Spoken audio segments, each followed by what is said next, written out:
राम लखन सीता सहित हृदय बसहु सुरभूप।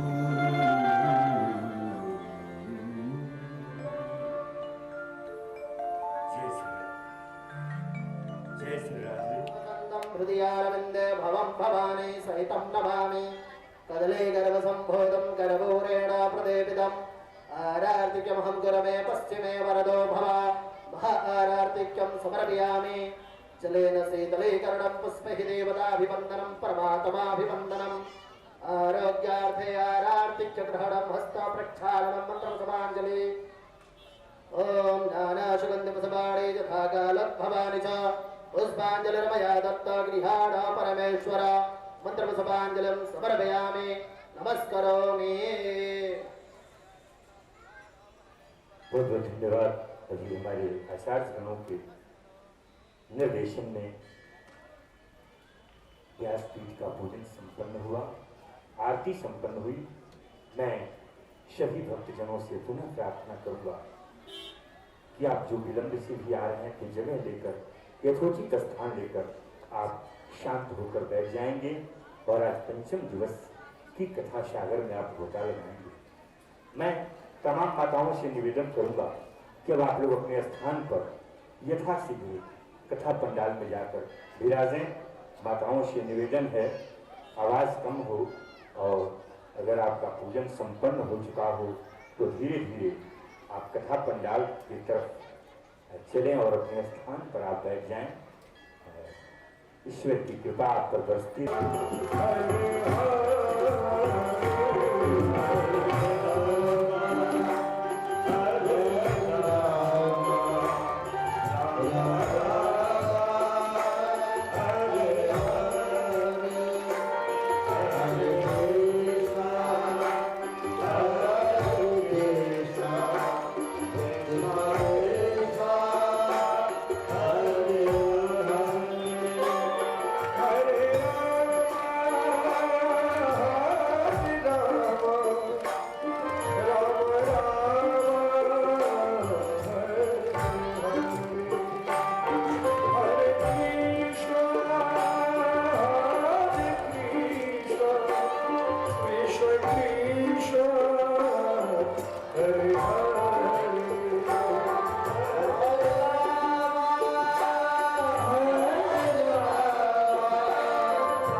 और 50 लाख की गाड़ियों पे घूम रहे थे।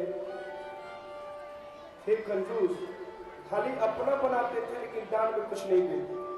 वो भी एक तरह का कंजूस होता है, खूब अपना व्यवस्था करता है लेकिन किसी को कुछ नहीं देता है, वो सबसे बड़ा कंजूस है। खाली अपना भरता है। उनकी इच्छा हुई कि हम भी कथा कराएं अपने घर में। कैसी कथा? सत्यनारायण भगवान की कथा। और एक घर में उनके लड्डू गोपाल जी, जैसे ये लड्डू गोपाल जी यहाँ पर विराजमान है, तो लड्डू गोपाल जी थे। तो जैसे हमारे नीरज जी आचार्य जी हैं, हमारे मंजीत जी भारद्वाज जी आचार्य जी हैं, ऐसे पंडित ऐसे आचार्य जब बैठे हैं उनके पास सेठ जी गए तो पंडित जी ने देखा कि लगता है यजमान बहुत भारी है। खंडहर देखने से पता चलता है कि इमारत कैसी रही होगी। यजमान तो बड़ा है, चलो आज बहुत सारा प्राप्त हो जाएगा। तो सेठ जी आए, बोले कि महाराज जी हमें लड्डू गोपाल जी के यहाँ कथा करानी है, लड्डू गोपाल जी को भोग लगानी है, तो पूजा का लिस्ट लिख दीजिए। तो जैसा डाल वैसा थप्पड़ मारा जाता है भाई। दुकानदार भी वैसे ही होते हैं, चाहे जो भी हो व्यक्ति देख करके ही काम करता है कि अगर ग्राहक बढ़िया मिल गया हो ना तो व्यापारी भी अपना खूब बढ़ा चढ़ा के बोल। और आचार्य जन विद्वान जन भी देखते कि बढ़िया है, बढ़िया भगवान की पूजा में खर्च करेगा, उसके हिसाब से बढ़िया पूजा का लिस्ट लिख दो। तो छोटा सा कोई बहुत बड़ा बालक हो और उसको छोटा सा अगर चाटा दीजिएगा तो उसको कुछ समझ में नहीं आएगा। अब छोटा सा बालक उसको कस के चाटा दीजिएगा तो हो सकता है कि सर से ये शरीर से गर्दन कहीं बाहर हो जाए। तो गाल देख करके ही थप्पड़ मारना चाहिए। पंडित जी ने सोचा कि यजमान तो बहुत मालदार है, पूजा का लिस्ट बना दो। 5 पेज में पूजा का लिस्ट लिख दिया। अब यजमान जी देखे तो पूजा का लिस्ट जब 1 घंटा पढ़े जय श्री राम तो माथे का पसीना पूछे, बोले अरे गुरु जी इतना बड़ा पूजा का लिस्ट क्यों बना दिया, थोड़ा कम लिखिए। तो पंडित ने फट से 2 पेज में बना दिया। बोले कि महाराज जी फिर भी ज्यादा है, हम यहाँ कैसे व्यवस्था कर पाएंगे। पंडित जी ने सोचा कि चलो पैसा वाला जितना सामान है उसको कम कर दो, और जितने और भी फल फूल है, तुलसी पत्र है, दूध दही है, इधर उधर से जो आएगा उसको लिख दो। पंडित जी ने वो भी लिख दिया।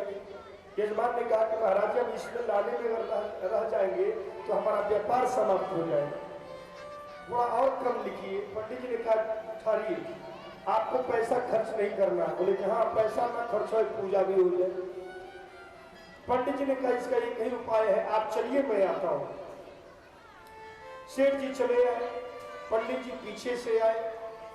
पंडित जी की जब चरण पादुका सुनाई पड़ी कान में तो सेठ जी बाहर निकले। हाँ महाराज जी अब तो पूजा हो जाए। तो हाँ पूजा की सामग्री तो है ही नहीं। पंडित जी ने कहा कि पूजा की सामग्री की आवश्यकता नहीं, सिर्फ बैठो, ठाकुर जी के सामने रख दो। लड्डू गोपाल जी को सामने रख दिया गया और सेठ जी बैठ गए, पंडित जी बगल में बैठ गए। पंडित जी ने कहा पहले आंख मूंदो, और आंख मूंद करके लड्डू गोपाल जी के स्वरूप का ध्यान करो। पहले उनके चरणों को ध्यान करो, चरण उनके कैसे हैं, उनके नख कैसे हैं, नीचे का तलवा कैसा है, उनके कोमल चरण कितने सुंदर दिख रहे हैं। फिर लड्डू गोपाल जी 3 पैरों पे चल रहे हैं, एक हाथ में लड्डू है, मुस्कुरा रहे हैं। उनके वक्षस्थल पर चक्र और ब्राह्मण के चरणों का चिन्ह है, घुंघराले बाल हैं, उनकी जो भौहें हैं कटीली छटीली है, मुस्कान टेढ़ी है, और कभी भी टेढ़ी दृष्टि से ही देखते हैं। 2 दांत दिखाई दे रहे हैं। जब भगवान मुस्कुरा रहे हैं तो उनके गालों पर दोनों जो 2 अंगुल थोड़ा थोड़ा धस गया, जिसे हम डिंपल करते हैं, धस गया। और जो बाल घुंघराले उलट बिखरे हुए हैं और कमर में करधनी है, कितना सुंदर देखने में लग रहे हैं। गुलाब के पंखुड़ी जैसे उनके होठ हैं। अब भगवान का वर्णन हम कैसे कर सकते हैं, वेद भी नहीं कर सकते। अब सेठ जी एक एक स्वरूप, एक एक अंग का ध्यान करने लगे। जब पूरा ध्यान कर लिया तो सच में लड्डू गोपाल जी उनके मन में एकदम भर गए, जैसे लगा कि अंदर ही प्रकट हो गए। पंडित जी ने कहा कि सेठ जी भगवान प्रकट हो गए। बोले कि हाँ हाँ एकदम भगवान आ गए हैं मेरे मन में। तो बस खूब बढ़िया, जितना बढ़िया भोजन कराना हो करा दो। तो मन ही मन दूध से दूध डाल करके कुछ बर्तन में काजू किशमिश दाल बादाम बढ़िया सुंदर चावल डालकर केसर वगैरह डाल करके एक सुंदर तस्मई बनाए स्वादिष्ट। चांदी की कटोरी में चांदी के चम्मच से भगवान को खिला रहे हैं और भगवान खा रहे हैं मन से, न तन से न धन से, सिर्फ मन से जिमा रहे हैं, भोजन करा रहे हैं। जब भगवान भोजन कर लिए तो बोले कि ठीक है उनको विसर्जन करो, आरती करो। आरती विसर्जन में भगवान अपने स्थान चले गए। फिर जो सेठ जी आंख खोले तो भगवान तो थे ही नहीं। पंडित जी ने कहा कि आपने भगवान का दर्शन किया? सेठ जी ने कहा हाँ, मैंने भगवान का दर्शन किया, तो मेरा दक्षिणा तो दे दो। बोले कितना दक्षिणा हुआ? पंडित जी ने कहा ये 1100 रुपये। सेठ जी सर में खुजली करने लगे, कैसे भी करते करते धरते किसी तरह से 11 रुपया दिए। 11 रुपया दिए। अरे भाई, आजकल लोग विवाह में, शादी में बैंड बाजे वाले को, ऑर्केस्ट्रा वाले को, टेंट वाले को, साउंड वाले को और सबको खूब पैसा देते हैं। ऑर्केस्ट्रा में आए तो लोग चैन भी लुटा देते हैं, बेचैन होते। लेकिन जब पंडित जी की दक्षिणा की बारी आती है तो उसमें जो नहीं दिया है वो भी बोले इतना इतना होगा। अरे हमारे एक पंडित थे, कृष्ण पे मैं मान जाता। आप विचार करिए, पंडित जी बेचारे रात भर जग करके पूजा करें, कोई भोजन दही चूड़ा भी नहीं पूछे, और जब दक्षिणा देने की बारी आई तो जो नहीं बोलने वाला वो भी बोल रहा है। ये कौन सी बात हो गई? तो आजकल पंडित जी की दक्षिणा सब में भर देंगे, लेकिन पंडित जी की दक्षिणा में कमी हो गई। 2151 में महाराज बढ़िया एक सरसों का तेल भी नहीं मिलेगा, 1 लीटर, आधा लीटर भी तेल नहीं मिलेगा। पंडित जी का घर परिवार कैसे चलेगा? लोग 10-5 रुपये चलाते होंगे, हाथ कांप जिससे लगता है कि भगवान को हम पंडित को बड़ी आसान कर रहे हैं। हम कहते हैं ऐसे एहसान करने वालों से तो बढ़िया है, ऐ एहसान करने वाले हम पर एक एहसान करना, ऐ एहसान करने वाले हम पर एक एहसान करना कि हम पर कभी एहसान मत करना, कि हम पर कभी एहसान मत करना। क्यों? कि हम पर एहसान करने वाले हमारे ठाकुर जी है, ठाकुरानी जी।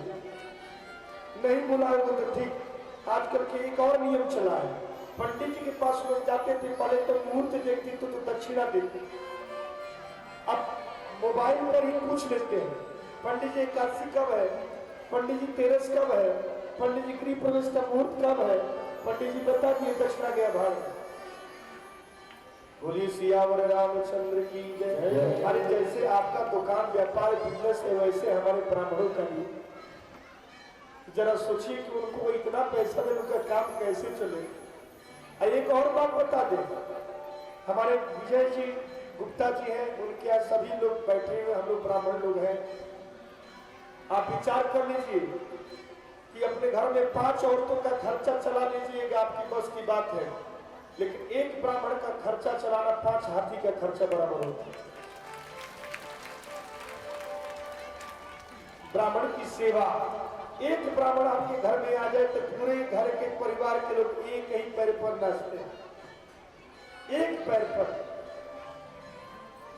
और विजय जी गुप्ता जी के परिवार के लोग सो ही नहीं पा रहे हैं, ये चाहिए वो चाहिए, व्यवस्था चाहिए व्यवस्था चाहिए। कल आज सुबह हमने बात किया तो उनकी आंखों से थोड़ी अश्रु निकली। बहुत भावुक, बहुत दयालु, करुण भाव के हैं। हाँ, थोड़े वाणी तो तेज है, लेकिन हृदय बड़ा साफ है। जय हो, बोलिए श्री राधे राधे। और वैसे ही हमारे शंकर जी, सुभाष जी गुप्ता जी, भोला जी गुप्ता जी, हाँ पूछिए नहीं, 1 महीना तक बड़ी सेवा की, पूरे घर परिवार के लोग ब्राह्मण की सेवा बहुत करते हैं। ब्राह्मण के मुख से, गुरु जी के मुख से क्या निकले उसके पहले हाजिर, व्यवस्था हाजिर। कभी कभी हमें गुस्सा भी आ जाता था कि क्या ये सब लेकर के आ गए हो। ब्राह्मण की सेवा ज्यादा 2 ही लोग करते हैं, बाकी सब लोग तो करते ही हैं। आज के युग में सबसे ज्यादा क्षत्रिय और बनिया 2 ही ज्यादा करते हैं, बाकी लोग तो करते ही रहते हैं। बोलिए श्री वृंदावन बिहारी लाल की जय। हम जाति भेद नहीं कर रहे हैं, लेकिन जो हमको मिलता है उतना हम बता रहे हैं। पंडित जी ने कहा सेठ जी से कि नित्य ऐसे ही पूजा करना। सेठ जी ने कहा ठीक है। अब पंडित जी को 151 चाहे जो भी दक्षिणा था दे दिया, पंडित जी चले गए। अब सेठ जी कुछ नहीं खर्चा करते थे, रोज भगवान लड्डू गोपाल जी को मानसिक पूजा करते थे, जैसे पंडित जी ने बताया था, और नित्य पूजा करते करते करते करते कई महीने बीत गए। और रोज खीर बनाते थे, कभी मालपुआ खिलाते थे, कभी 56 भोग कराते थे। लगना तो है नहीं, मन से करा दो। एक दिन की बात है, सेठ जी ने सोचा कि जैसे आज पंडित जी ने खिलाया था ना, आज वैसे फिर खिलाएगा। तो आंख मूंद करके लड्डू गोपाल का ध्यान करने लगे। सच में आंख मूंदे लड्डू गोपाल जी आ गए, और लड्डू गोपाल जी जो ही आए तो खूब सुंदर तस्मई को बना दिया, चांदी की चम्मच से, चांदी के कटोरे से, और ठाकुर जी को भोजन कराने लगे। तो आज शेठ जी ने कहा कि आज हम नहीं खिलाएंगे, आप अपने हाथों से खाइए। ठाकुर जी अपने हाथों से जो ही भोजन करने के लिए तैयार हुए, शेठ जी के मन में ये हुआ, जहां उनकी आंखें खुली और शेठ जी ने ठाकुर जी के हाथों को पकड़ लिया। शेठ जी ने कहा, अरे ठाकुर जी, मेरे लड्डू गोपाल जी, अरे मैंने तो तस्मई बनाई थी, लेकिन तस्मई में मैंने शक्कर ही नहीं डाली। तो ठाकुर जी ने कहा प्रकट होकर के, सेठ जी आप खीर बनाए ही कहाँ थे? आप खीर बनाए ही कहाँ थे? हम तो आकर के आपके भाव में आकर के प्रकट हो जाते हैं, कभी आप हमको भोजन नहीं कराते, सिर्फ मन से आप बुलाते हैं, मन से आकर के प्रकट हो जाते हैं। कहने का अर्थ है कि भगवान ना तन से मानते हैं, ना धन से मानते हैं, मन से 1 घंटा रोज भगवान का चिंतन करो, भगवान आकर के वही प्रकट हो जाते हैं। अच्युतम केशवम कृष्ण दामोदरम, अच्युतम केशवम कृष्ण दामोदरम, राम नारायणम जानकी वल्लभम, अच्युतम केशवम कृष्ण दामोदरम, राम नारायणम जानकी वल्लभम, अच्युतम केशवम कृष्ण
बोले श्री वृंदावन बिहारी लाल की सभी भक्तगण अपने अपने स्थान पर बैठ जाए। पीछे हटिए थोड़ा सा प्लीज।